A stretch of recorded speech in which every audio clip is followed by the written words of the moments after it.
Tu sais, on l'appelle The Iceman, tu vois, parce qu'il est froid en fait. Il parle pas pour rien. Alors moi, forcément, il y avait un peu la barrière de la langue. Donc en fait, on n'a jamais trop parlé, mais je me souviens en fait quand j'ai ma période en fait où je suis blessé au métatarse pendant 1 an et demi, on parlait pas souvent. Tu vois, il me parlait de temps en temps.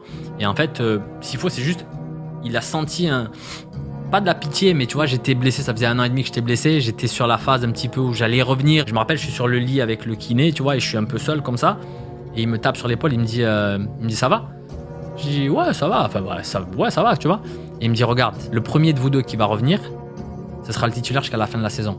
Je sais pas s'il le pensait vraiment ou quoi, mais en fait, quand ça vient d'une personne comme ça, boum, tu vois, c'est comme un boost et je me dis, si lui me dit, ça veut dire qu'en fait, le coach l'a dit et que lui valide ce que le coach dit. Parce qu'en fait, s'il pense que le coach dit de la merde, il va pas venir et dire aux joueurs. Il va pas te le répéter. Voilà, tu vois, il va pas venir et me dire dans mon oreille, voilà, tu vois. Et donc à ce moment-là, je me dis en fait, ok, let's go. Tu vois, et c'était peut-être un moment donné où, tu vois, on dit souvent les parents, tu sais, quand tu cries tout le temps dans tes enfants, ça rentre là, ça sort là, et puis il y a quelqu'un un peu extérieur qui vient et qui dit un truc, bam, et tu captives l'enfant, tu vois. C'était exactement ça. Donc en fait, c'était pour te dire en fait le charisme que le gars pouvait avoir. Il t'a pas beaucoup parlé, mais quand il t'a dit ça, c'est resté là, tu vois.